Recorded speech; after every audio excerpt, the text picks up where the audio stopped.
Hey guys, welcome to glenohumeral joint or shoulder cars. So we already went through the shoulder blade, which is one part of the shoulder. Now we are going to go through the actual glenohumeral joint, which is where your humerus meets your glenoid fossa. So that is going to look like standing here. We are only going to do one position, but we are going to show it to you in the side view as well. Erin is going to start just like we have so far, feet shoulder width apart. We're going to make sure rib cage is stacked over pelvis. She is going to take a nice breath and create some tension in through her belly. She is going to hold her rib cage with her other hand. So I want you to take your, yep.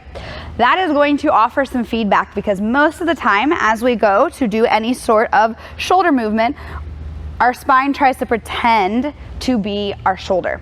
This is going to minimize that. So she's going to hold her hand there. She's going to take her other hand, make it long like this, thumb towards the front, good, and she is going to start to create some tension and go up overhead.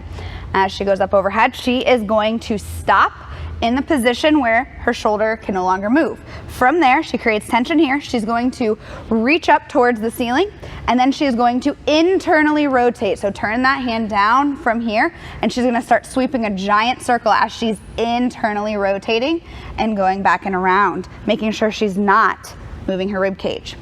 She's going to end with the back of her hand against the thigh, and then we're going to pause, and she's going to reverse. So straight back in the opposite motion, then pause. And then she's going to open the shoulder and keep drawing that giant circle with her hand back to where she started and back down. Good. Yep.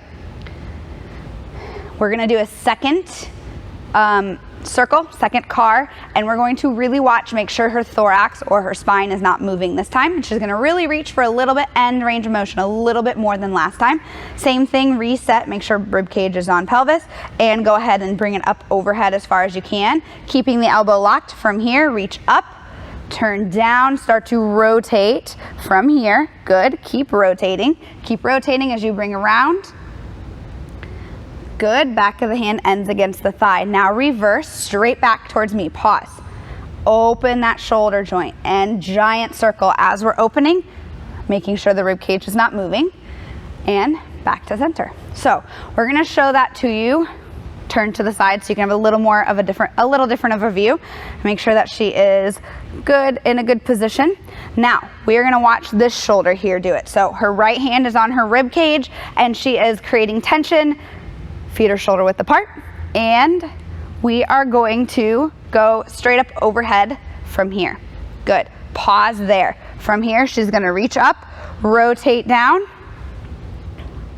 Good, back of the hand's gonna end on the thigh. Now from here, we're going to go straight back. Pause, open that shoulder.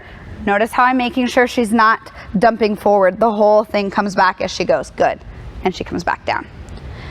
All right, we're gonna turn just a little, make sure that we get a good angle here. One more car just like that, all the way up forward as far as she can. From here, reach up, rotate down. Think about that rotation coming from here.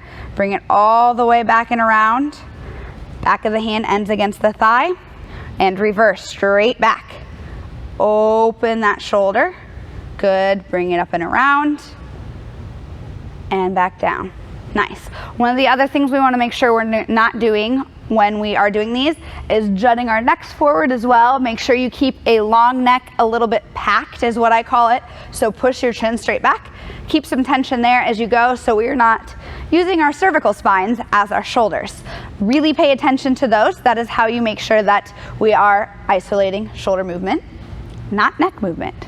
Okay, so that is glenohumeral joint cars.